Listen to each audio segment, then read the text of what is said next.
काली नजर। माँ, माँ। अरे क्या माँ माँ कर रहा है? बकरी का बच्चा है क्या? अरे माँ, मजाक छोड़ो। मुझे फाइनली वो मेन चौराहे वाली दुकान मिल गई है। अब देखना, आपका बेटा दुगनी स्पीड से पैसा कमाएगा।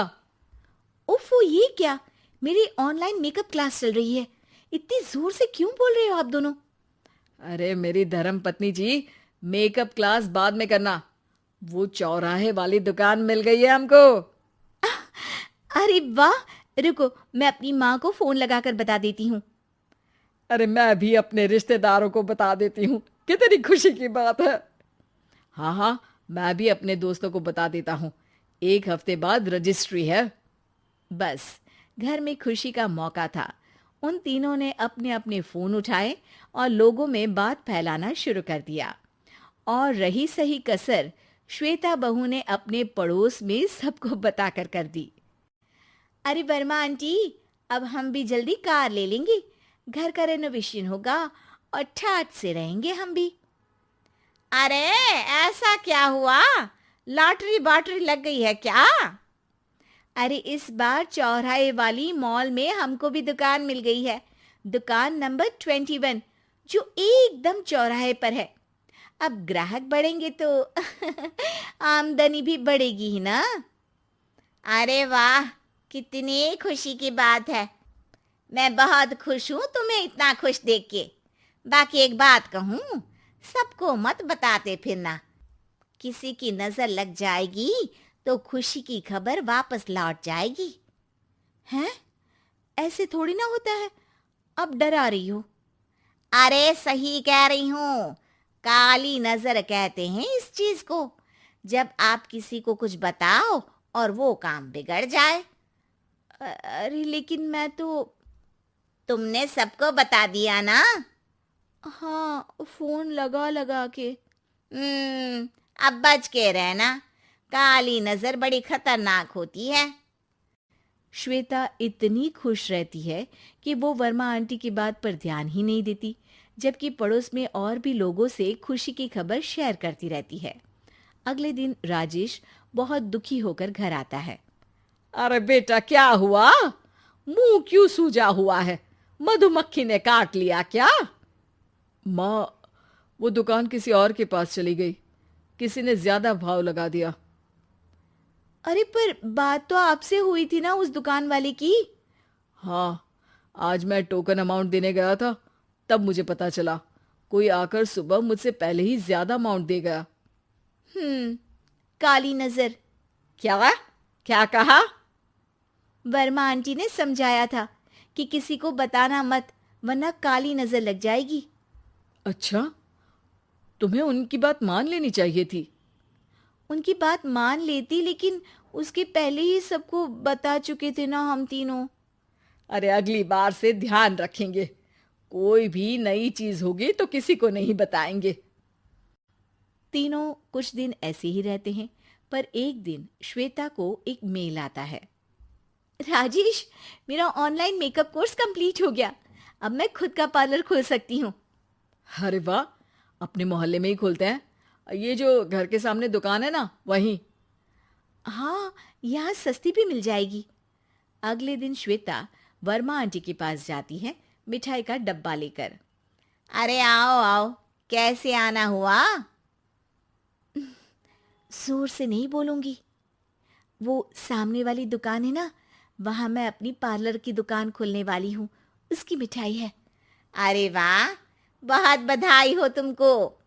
हाँ, मैं कमाने लगूंगी तो राजेश पर पूरे घर का बोझ नहीं रहेगा ना आंटी जी। ये तो है।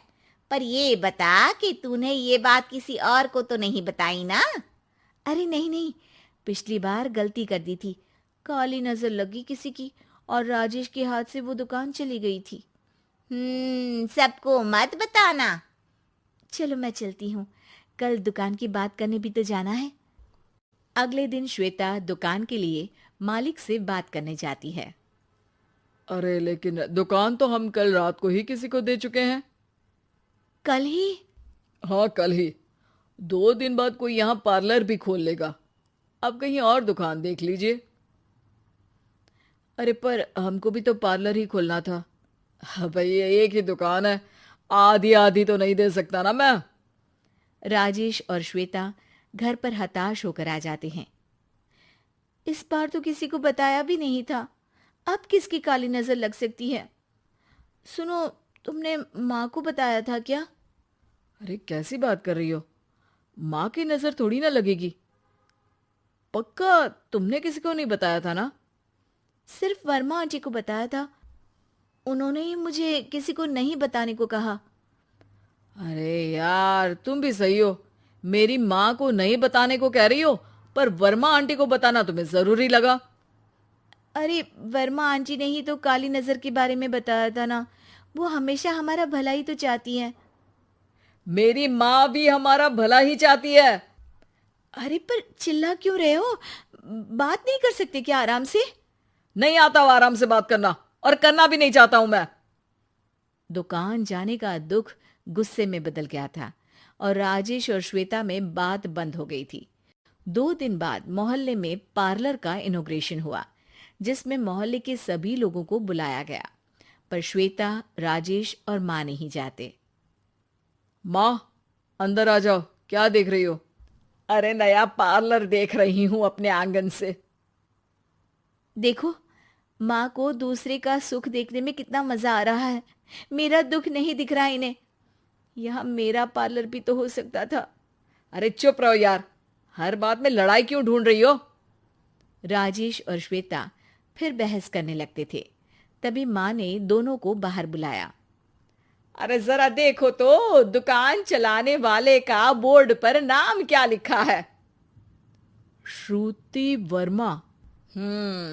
गाड़ी निकाले बेटा, हमें कहीं जाना है। काली नजर का इलाज कराने? राजेश अपनी बाइक निकालता है। तीनों ट्रिपलिंग कर रहे हैं। माँ राजेश को उस मॉल वाली दुकान पर लेकर जाती है जहां राजेश अपनी दुकान खोलने वाला था। यही दुकान लेना चाहता था ना तू? हाँ, पर इनको भी दुखी करने लेकर आई हो क्या यहाँ पर दुकान दिखाकर? वहां काफी नहीं था? अरे श्वेता, थोड़ा सब्र रख, अभी पता चलेगा कि हम यहाँ क्यों आए हैं। बता, इस दुकान चलाने वाले का नाम क्या है? अनुपम वर्मा। कुछ समझ में आया? वो दुकान वाली श्रुति वर्मा, ये दुकान वाला अनुपम वर्मा, और हमारे पड़ोस में हमने उस दुकानों के बारे में बताया किसको था? अब वर्मा आंटी को। मतलब वर्मा आंटी ही हमारा काम बिगाड़ रही है? नहीं नहीं, ऐसा नहीं हो सकता, ये बस इत्तेफाक है। राजेश अपना फोन निकालता है और श्रुति वर्मा और अनुपम वर्मा के नाम फेसबुक पर सर्च करता है, जहां ये दोनों ही वर्मा आंटी के रिश्तेदार होते हैं। श्वेता को समझ में आ जाता है कि वर्मा आंटी की ही नजर खाली नजर है। अब क्या करना है? कोई भी खुशी की खबर हो तो काली नजर से बचना है, यानी वर्मा आंटी से बचना है। अरे पर मुझे ये समझ में नहीं आया कि वो हमारे साथ ऐसा क्यों करेंगी। अरे बेटा, एक सीख है, दूर के आदमी को आपकी तरक्की से कम परेशानी होगी, पड़ोसी को ज्यादा। दोनों माँ की बात में हामी भरते हैं और अगला काम चुपचाप करने की कसम खाते हैं, ताकि आगे से वर्मा आंटी कोई काम ना बिगाड़ सके।